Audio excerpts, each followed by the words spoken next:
back, everybody, to the home of the champions. The Yard Dawgs beat the Birmingham Bulls in 4 games to capture their first President's Cup championship since arriving here in the Star City back in 2016. But oh boy, was it not easy. We are live in Dallas, where for the last 2 days, it's felt like we've been setting up for a big party. And now finally, the guests are arriving here just minutes from tip-off at the American Airlines Center. Virginia Tech has been willed here by the performances of Georgia Amoore, who has hit 9 more threes this tournament than Friday's opponent LSU has hit total as a team. We just talked, I don't think either of us have seen this place this full, this early before puck drop, which of course is coming up at 7 o'clock. What has the support from this fan base and from this city meant to you and your family? When the Hokies take the field here at Yankee Stadium for Wednesday's Pinstripe Bowl, it will be a special moment for many Virginia Tech fans, not just because of the football game being played that day, but also for the bond the Yankees formed with Hokie Nation at a time when it was needed most. When the Yard Dawgs brought a championship to Roanoke this spring, they turned a whole lot of people into hockey fans here in the Star City. Today, we met some of the biggest supporters in town who are doing all they can to be in the Berglund Center this fall with some help from a special friend. In the dog days of summer, I'll get it. Not much beats a glass of ice-cold lemonade.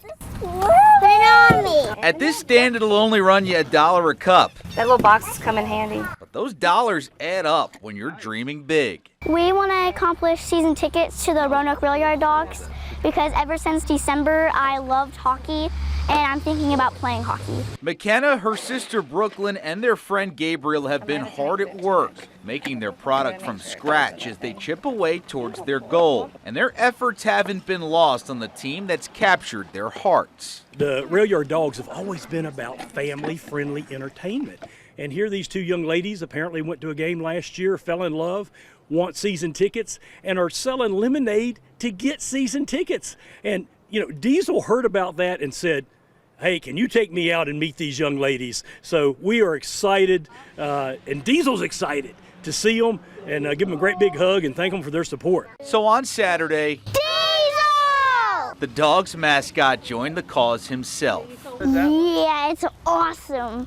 In fact, word of the stand has spread to Dawgs fans throughout the city, and the hockey community has answered the call. So we have season tickets to the Dawgs games also. Oh. Really? And so we're like, we have to support them. I hope people get happy that, because we have lots of people that keep coming by, so I think they like our lemonade stand, and I really want to get season tickets and make people happy.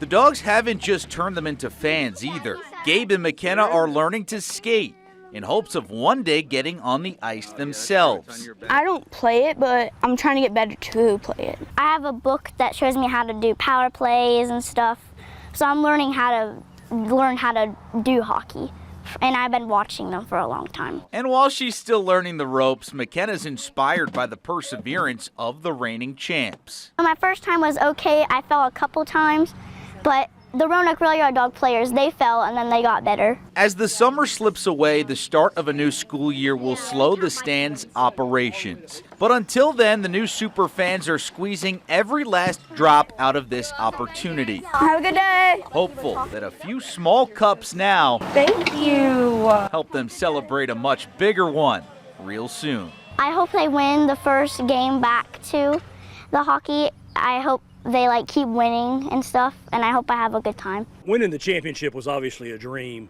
but these young ladies doing something like that, that's even a bigger dream, okay? That means we've hit the home run. It's family entertainment. It's people that want to see the Dawgs. And to go out and sell lemonade on hot weekend days, what a great story, and what special young ladies. And we are so excited that they're part of the Dawg family. The results on the court were exactly what the Hokies needed, but Virginia Tech won this game even before the opening tip for what Mike Young and his program did to treat one special guest like royalty. Let me assure you this, when he can make it, he's going to have a pretty good seat in the castle, and he's going to be treated,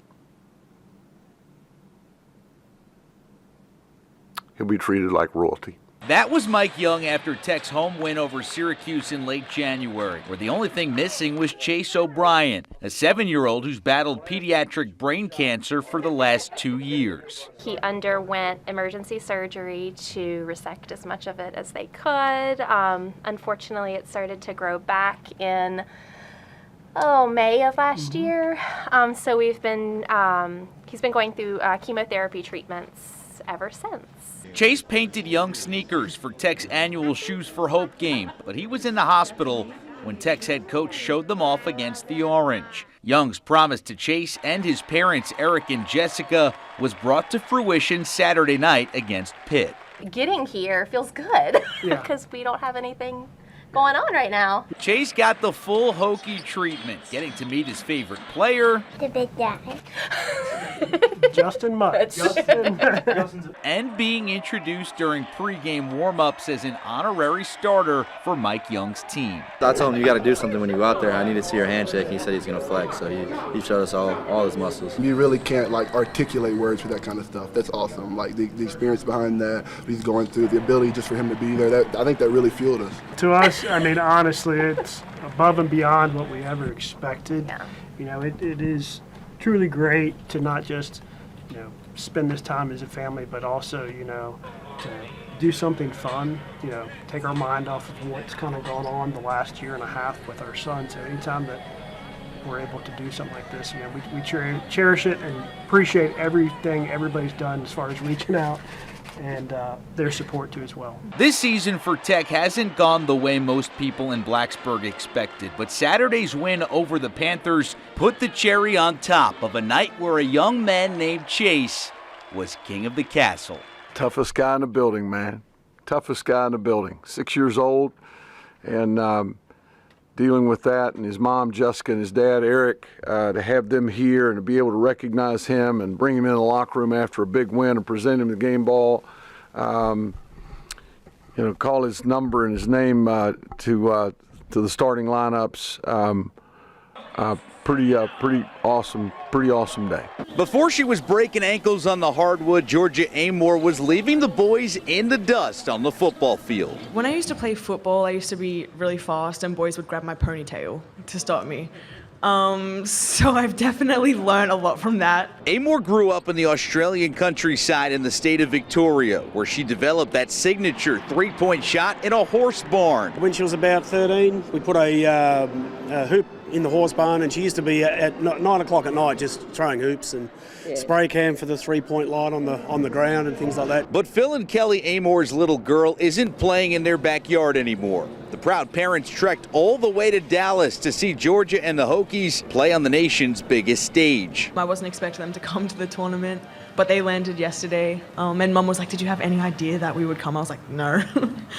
To be honest, no, because it's like a 16-hour flight direct. But they got here, and I'm very happy that they get to experience this, because this is a whole different level than, like our home games are great, but oh my gosh, this stage is like incredible. Virginia Tech's, when we first flew over here, it's a long way, but it's not really now. It is family. Amoore first landed on Kenny Brooks' radar at a showcase in Belarus. Unfamiliar with the recruiting process, Kelly and Phil let Georgia make the decision herself to play in the U.S. We knew nothing about it. Like, she'll come out to the couch and say, "Oh, such and such called," or "I'm talking to such and such." I'm like, "That's good. I don't know who they are, but that's great." When she finally visited Blacksburg, Georgia committed on the spot, starting on a path that would lead to an ACC tournament MVP and now a Final Four. As an early enrollee in 2020, the pandemic prevented Amoore from seeing her family for 2 years, making Tech her home away from home until a reunion was possible. That's the worst thing, coming here again. We've got to say goodbye. This is always, coming here is always fantastic, and then with a couple of days before we leave, we're always like, now we have to say goodbye. So yeah, it's very difficult. It's very emotional, and it's one of the hardest things we've ever done is to say goodbye to your daughter at 19.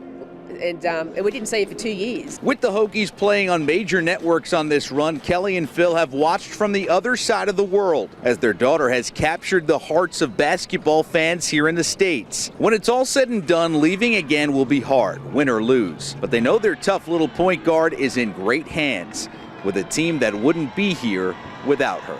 She left a baby, but she's grown into a great woman, and it can only be from the influences of That's right. the people that she's been around while she's been over here in America.